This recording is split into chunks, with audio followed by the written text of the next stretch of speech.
This week on Inside Boulder News, new guidance was released this week regarding Colorado's next reopening phase. See where Boulder County stands.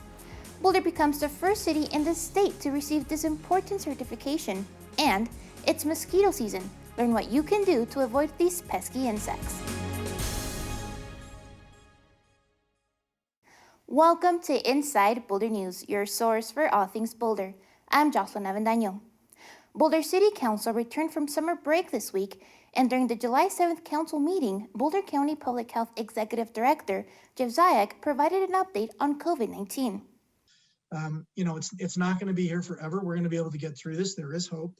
At some point, we will have a vaccine. It will be available, and things will be a little different than they are now. But until we get there, we all have to continue to really work together.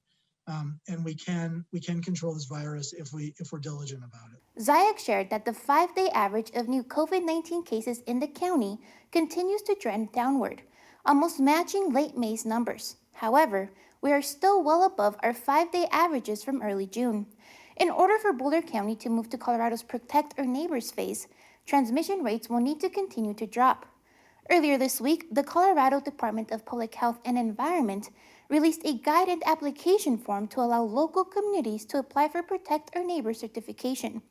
Communities can only apply if they meet certain guidelines, including declining cases, have mitigation and containment plans regarding compliance, which must be approved by law enforcement, elected officials, and local health experts. Most counties, however, will not yet be eligible to apply for Protect Our Neighbors due to the increase in cases throughout the state. More details can be found at covid19.colorado.gov/Protect Our Neighbors.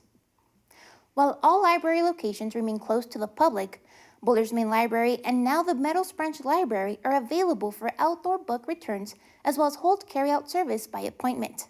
If you have items that are due, you can return them to either the main library or the Meadows Branch Library. Please do not return items to the other locations as they are unable to accept returns until further notice.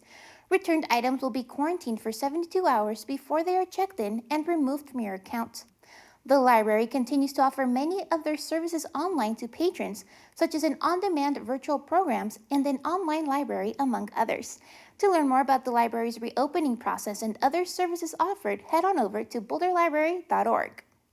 Mosquitoes, there's no escaping from them this time of year.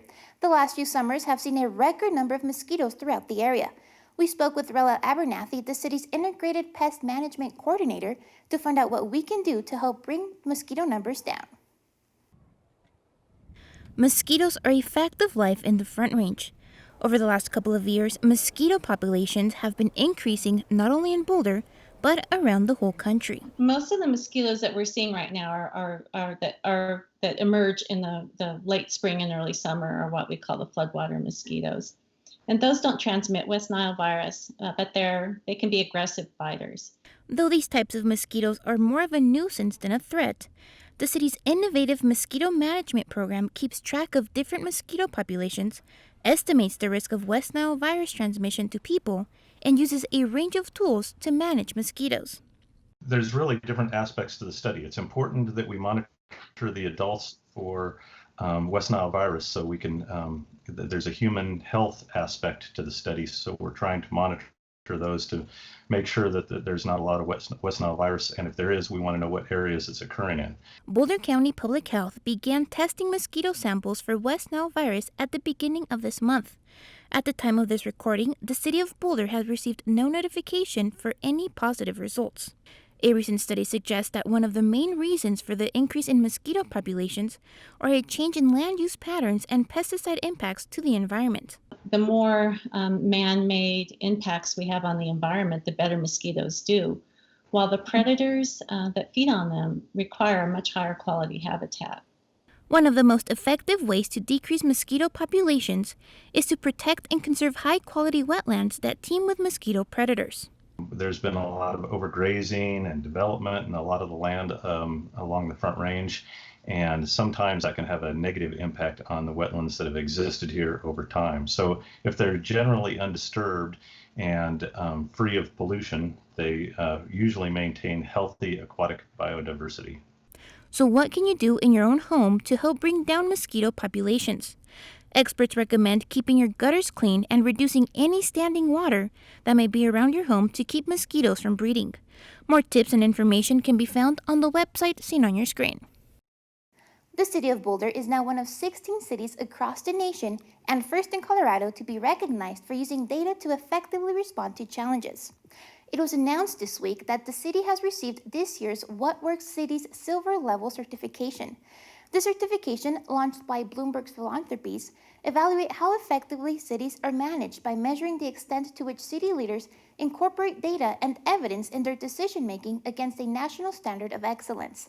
Some of Boulder's use of data that helped the city achieve this certification include the city's open data catalog, which has been expanded to include over 100 data sets. To learn more about Boulder's projects using data or to find out more information about this certification, please visit the city's newsroom. Late last month, the City of Boulder's Office of Arts and Culture announced the launch of the 2020 Creative Neighborhoods Mural Program to support new artwork commissions on residential properties throughout the city. This year's program will be centered around sites in East Boulder, Southeast Boulder, University Hill, and Gun Barrel, though all subcommunities are encouraged to apply.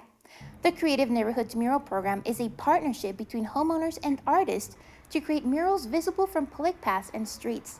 Projects will be awarded on a first-come, first-served basis, and up to $3,000 will be made available to artists to develop a project. More information can be found in the Creative Neighborhoods website. The deadline to apply is July 15th. Thank you so much for joining us on this week's edition of Inside Boulder News. Stay tuned to Boulder Channel 8 for up-to-date information on coronavirus. Connect with us on Facebook and Twitter. You can also sign up to receive video updates right in your inbox. Just go to boulderchannel8.com and click on subscribe. And be sure to check out the city's online newsroom for the latest city news. We'll see you next week.